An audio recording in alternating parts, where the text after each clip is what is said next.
Good afternoon and welcome, all of you. Thank you so much for joining us today for this event on India-Pakistan relations.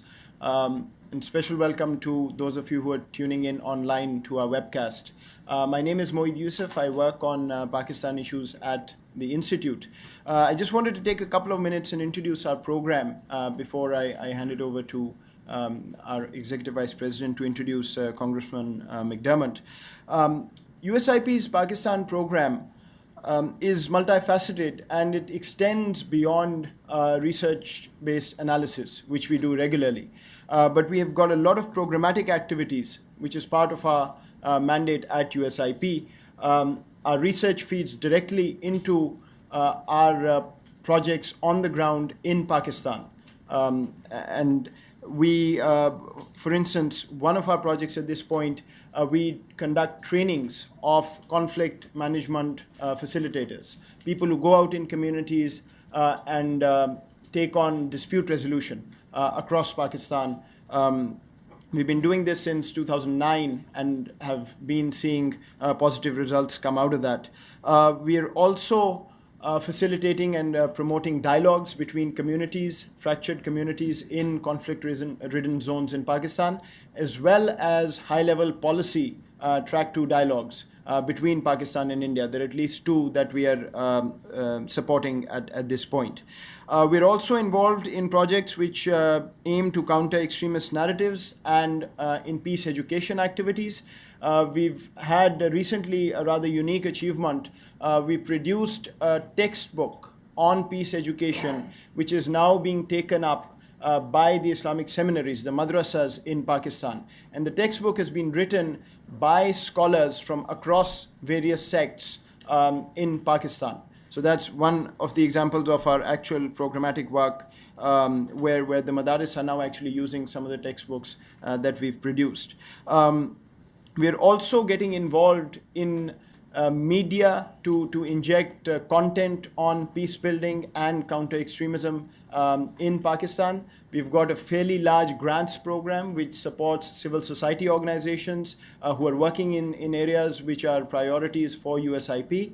And so we've got a fairly holistic presence, both in terms of research and seminars, which of course most of you, I'm sure, keep on attending and also get information for in your inbox, but also the other side of our work, which is based in Pakistan itself. Today's event, I think, is a classic example of USIP using a problem-solving lens when looking at issues of conflict, major conflict around the world.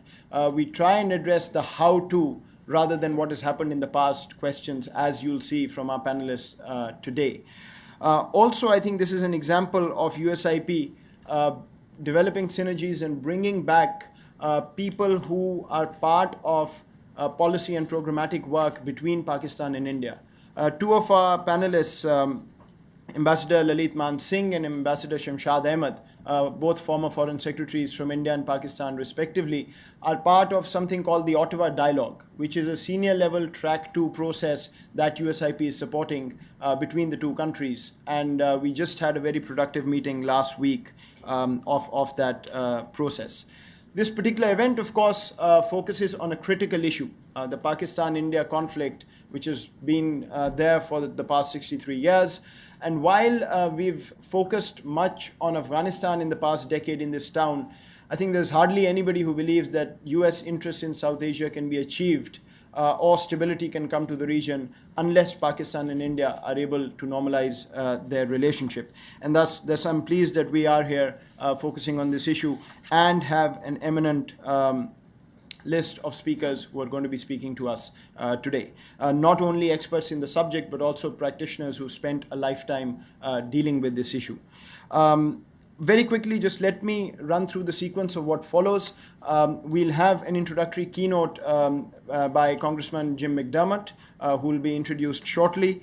After that, our first panel focuses on the key challenges between Pakistan and India, the obstacles as they move forward, looking at issues like terrorism, Kashmir, Afghanistan, and then a panel on opportunities, which we term the underrepresented or underexplored dimension, the economic cooperation between the 2 sides.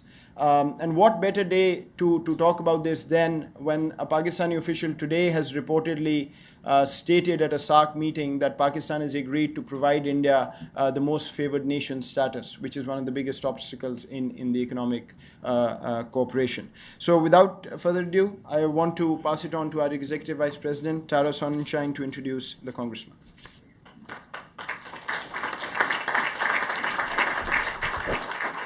Thank you, Moeed, and thank you also to Ambassador Bill Taylor, who oversees all of the conflict management work here, and to all of you for your continued interest in our work, and particularly as it relates to India-Pakistan. I have the great privilege today of introducing a man who is not only a serious congressional leader, but a serious foreign policy buff, which is a great combination from where we are.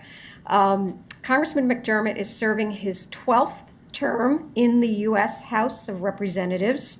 As a senior member of the Ways and Means Committee, he is the ranking member of the Trade Subcommittee, also on the Human Resources Subcommittee and the Oversight Subcommittee. So he is a busy man, and getting his time today as a keynote was not easy, but we are delighted he could do this. In terms of foreign policy, Congressman McDermott's interest traces back to the late 1960s, where he served in the United States Navy as a psychiatrist. And I think in Washington right now, having a psychiatrist might be a very good thing. After 15 years of serving in the Washington State Legislature, Congressman McDermott left politics to serve as a Foreign Service medical officer in Congo, where he provided psychiatric services to members of the Foreign Service, USAID, and Peace Corps personnel throughout sub-Saharan Africa. So his unique experience in developing countries has informed his views on the critical role the United States government can play in helping countries lift themselves out of poverty, build global coalitions, and address global challenges.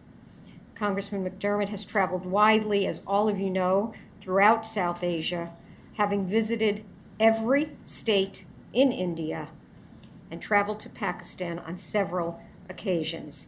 He is one of the founders of the Congressional Caucus on India and Indian Americans, which also remain one of the largest country caucuses in the House of Representatives. So I asked for you to join me in a very, very warm welcome for Congressman Jim McDermott.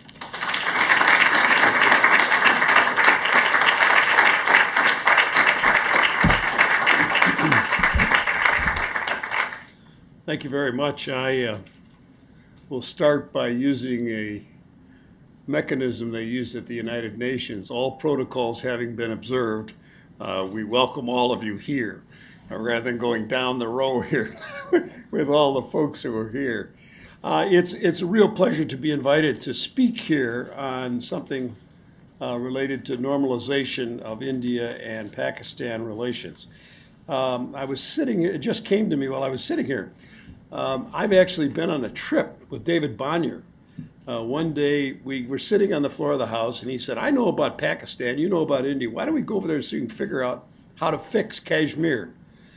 Well, sometimes children's crusades don't work out perfectly, but I've been involved in looking at these issues for a very long time. I am not quite correct in my introduction. I've only been in those states that the Indian government will let me go to. I have not been to Nagaland and Assam and some of the places up in the Northeast, which are a little more conflictual than I remember. Siddhartha Ray was the ambassador some years ago, and I said to him, can I go to Kashmir? He said, of course you can. I was governor there, and I'm sure nothing will happen to you. So I went, and I was surrounded by soldiers. So I've been in these places and seen what people are struggling with. And I want to congratulate Tara Sonnenschein and the rest of the Institute for this wonderful new facility. First time I've been in it. I came a little early today so I could walk around and kind of get a feeling for it, because I've looked at it from the outside, and it is wonderful to finally have a U.S. government institution with the word peace in its name. A permanent institution built to resolve and to manage conflict is long overdue and very welcome. Now that I feel a little uneasy being the keynote address. I feel like sort of like the appetizer, because you're going to get the meat and potatoes from the next two panels. You're going to have some really good, very knowledgeable people to talk about these issues. But let me give you some of my own thoughts about it. The first panel on challenges to normalization hits a central point. India and Pakistan have very serious issues to resolve: water, energy, managing their borders, Kashmir, terrorism, just to name a few.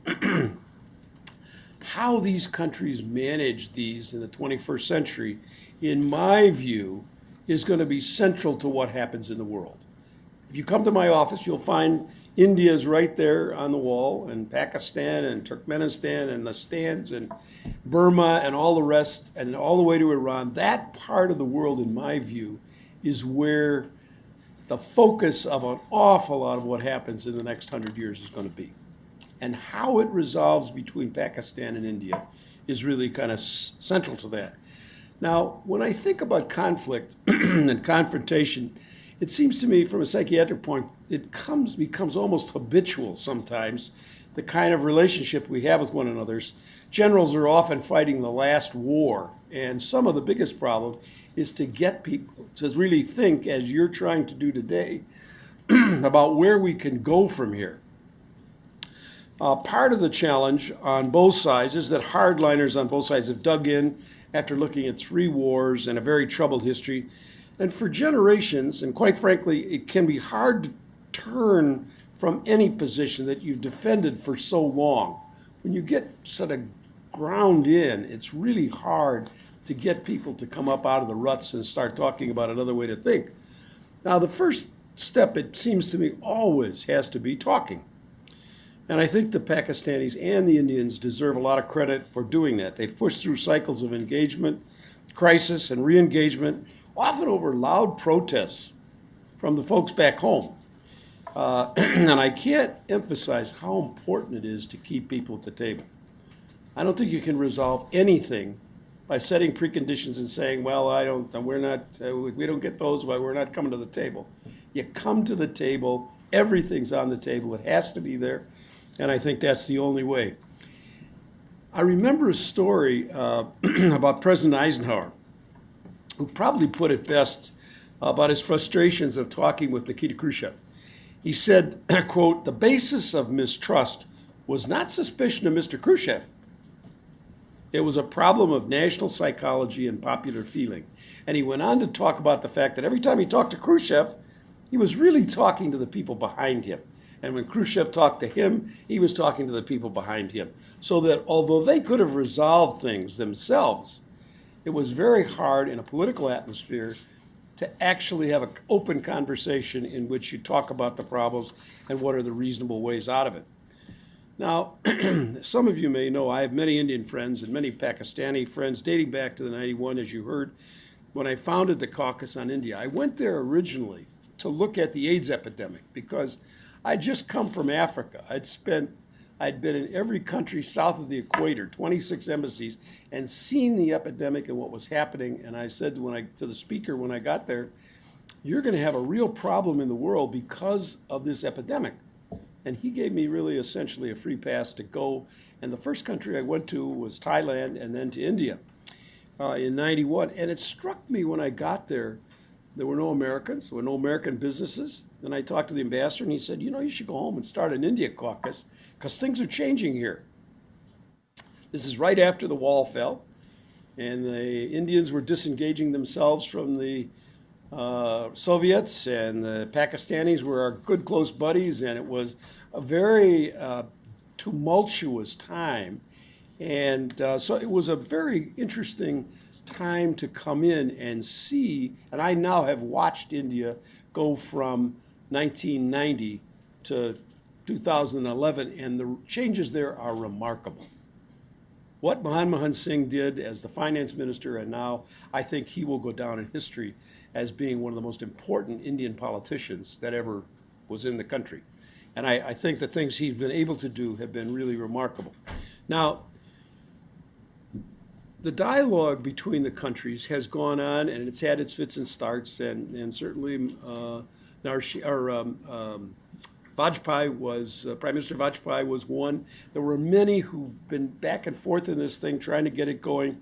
And the foreign secretaries, Salman Bashir and Mr. Rao, deserve a lot of credit for their tenacity today in continuing the dialogue and looking for ways to implement confidence-building contacts between the countries. And while Secretary Rao has now been tapped to become the U.S. ambassador to the United States, I hope that these talks will continue on a regular basis, uninterrupted. I hope that the Indian government continues right on with this whole connection to dealing with Pakistan. Because only through dialogue can we hope for resolutions to resolve the relatively modest issues, if you want to call them that. The Session Glacier issue, dubbed the world's highest battlefield, where most of the soldiers died from the weather than from the war. I mean, it was those kinds of things we ought to be able to resolve by talking to one another. Last year, I had an engineer, the American Academy of Mechanical Engineers, as fellows. And they gave a fellowship to a 78-year-old man who showed up in my office and said, "Could I be your fellow?" And I said, "Sure, come on in. I always can learn from somebody, and I'll send you out to do stuff." He said, "What do you want me to study?" And I said, "Water." And he said, "Fine. I've done water projects all over the world." And in my state of Washington, and the American West, we argue over a lot of stuff. But when you want to get down to a real argument, let's talk about water rights. And it is increasingly, in my view, the issue that is going to overwhelm the world, and certainly what's happening in the Himalayas is going to become an issue of major proportions in India and Pakistan relations. Now, the Indus Waters Treaty is an amazing accomplishment. It really has gone on for a very long time, 50 years, 3 wars, but generally it's worked out between the two countries. It has been a mechanism that has worked pretty well. But since I had some questions and I had just discovered this Indus Treaty, I never knew it existed until I started in looking at this issue. I thought, well, I'll get the Indians to come in and tell me how they think it's working, and I'll get the Pakistanis to come in and tell me how it's working. My staff made some calls, and I realized I had stepped into something I didn't really realize. We got some answers, and we got some very angry responses from some people who said, "Look, we've been handling it ourselves. We don't need you Americans sticking your congressional nose into our problems or our processes." And we were a little bit worried that we'd stepped into something more than we could handle. But in the end, it worked out. But those issues are going to require people talking continually. You can see already the Chinese are trying to siphon off some water from the Brahmaputra and irrigate land up in China, and you got things going on. And this is going to be an issue that I think there will be. There needs to be some real talk about what happens. Now, over the years, I've talked to Indian and Pakistani diplomats about the cost of conflict, the time, the energy, and the resources spent on being at odds with one another, and got universal agreement that the opportunity cost is overwhelming. That's what got David and I to going over there, was thinking, gee, if we could just get these people to quit fighting each other, they could have more money to develop their countries. And we could see that if they were putting their energies into political and solutions rather than to military solutions, and quit spending money on weapons and spend it more on development, they would be much better off in the long run. And besides which, two nuclear powers sitting next to each other cannot be seriously thinking about using those weapons if there's any rationality left in the world, because the drifting of clouds and all of what can happen simply makes it, in my view, That ought to be, there ought to be a way to negotiate that kind of thing to a standstill. Now, for all of this to happen, India needs a stable partner, Pakistan. And I think that as we look at Pakistan, it's been a very up and down situation over the course of the last number of years. And to have this relationship and this dialogue work, India has to continue to deal with their problems. One of the things I keep pointing out to people about the United States is that a democracy is an evolutionary process that never stops. If you look at the United States in 1789 and look at us today, well, you'd say, well, you know, why aren't these other countries going that route? Well, they're getting there in their own way. I mean, we started with slaves. Women didn't have votes for 130 years. I mean, and the Indians started with women having vote from the start, and they had a women prime minister like that. So the issue of how a democracy moves forward, I think, is one of those issues that really we have to be tolerant of the way other people are getting to where they're going. We can encourage them, but we can't tell them this is the way it's got to be, because God knows ours has our own problems. When you think, I still carry a 10,000 rupee note or 1,000 rupee note in my pocket with the 17 official languages, because I show it to people every time they tell me we got problems in the United States. I say, well, look at this. These people make a go of it with 17 official languages and 6 major religions. And the religious issues, as you can see, are ones that we are going to have. Now, I think in our relationship with Pakistan, we the Americans, need to stop sending mixed signals about our commitment toward peace, especially with Pakistan, with whom we have managed our bilateral relations pretty badly. We were very close to them at one point, and then we sort of moved away from them, and now we've got all this stuff going on around Afghanistan. I really think the term AFPAC ought to be dropped from our lingo, because it perpetuates the perception that the only thing the United States is caring about is terrorism, counterterrorism, that's where all the terrorism is over there because of that AFPAC thing. Well, for us to use that kind of a term really isn't helpful, in my view, of working things out. And we really have to help the civilian government of Pakistan be stable and begin the development. And I think that is one of the issues that I hope your panel will talk a little bit about. Now, the second panel will take on the topic of how to normalize and the unrealized value of economic cooperation in the mix. How do you do this? Years ago, I started, when I came back from Africa to the Congress, with sub-Saharan Africa. It struck me that there was no trade policy for Africa. So I said, why not? We got 800 million people over here with nothing. We got all this with Asia, and we got all this stuff with... My staff says, shut up, get out of here. Okay. They're voting here in a little bit, but let me just... we started out with the ambassadors talking. We got all 25 ambassadors of Africa to come to my office and sit down and talk about trade. And it was not easy, and it was hard to get something through the Congress. And it finally took the president going to Africa to begin to get things going. But in the 21st century, a lot of folks are thinking about this in a new way. And if we share the same economic interests, it's war and conflict that we can't afford. Can't afford that anymore. And we have to begin thinking about how we move in that direction. And I believe India and Pakistan can ensure peace by making war on something that the middle class can't stand for. When you can get the middle class in your country to say, stop this, we want to have the economics work, then you have moved to a place that I think will go a long way toward resolving the problems. Now, recently, I went to the last of the states I hadn't been in India, which is Orissa. And things are developing rather quickly there. And the same is true in Gujarat. There are a number of places where it's happening. And the cross-border things just have to begin to be dealt with. And the port of Gwadar in Pakistan has a real opportunity to be an interesting place of a focus for what happens economically. India and Pakistan are both gateways. And to this whole of the stands and the whole of Central Asia.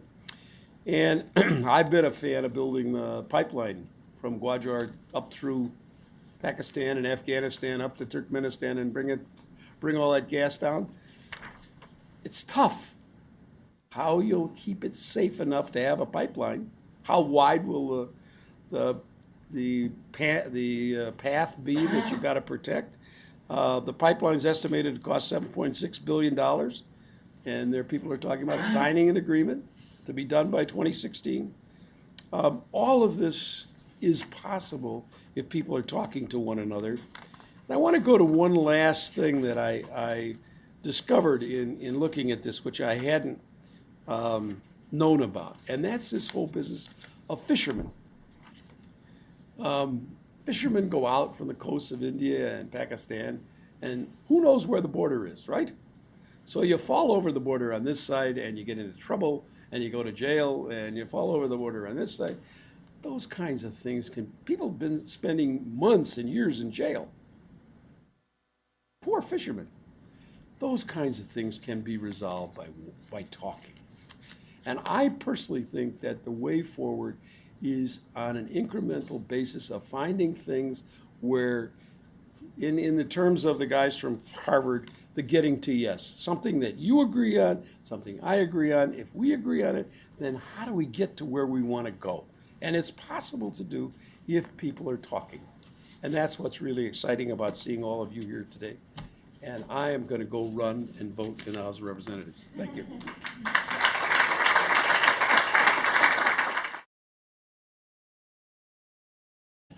We produced a textbook on peace education, which is now being taken up by the Islamic seminaries, the madrasas in Pakistan. And the textbook has been written by scholars from across various sects in Pakistan. So that's one of the examples of our actual programmatic work where the madaris are now actually using some of the textbooks that we've produced. We're also getting involved in media to inject content on peace building and counter-extremism in Pakistan. We've got a fairly large grants program which solution across Pakistan. We've been doing this since 2009 and have been seeing positive results come out of that. We are also facilitating and promoting dialogues between communities, fractured communities in conflict-ridden zones in Pakistan, as well as high-level policy track 2 dialogues between Pakistan and India. There are at least 2 that we are supporting at this point. We're also involved in projects which aim to counter extremist narratives and in peace education activities. We've had recently a rather unique achievement.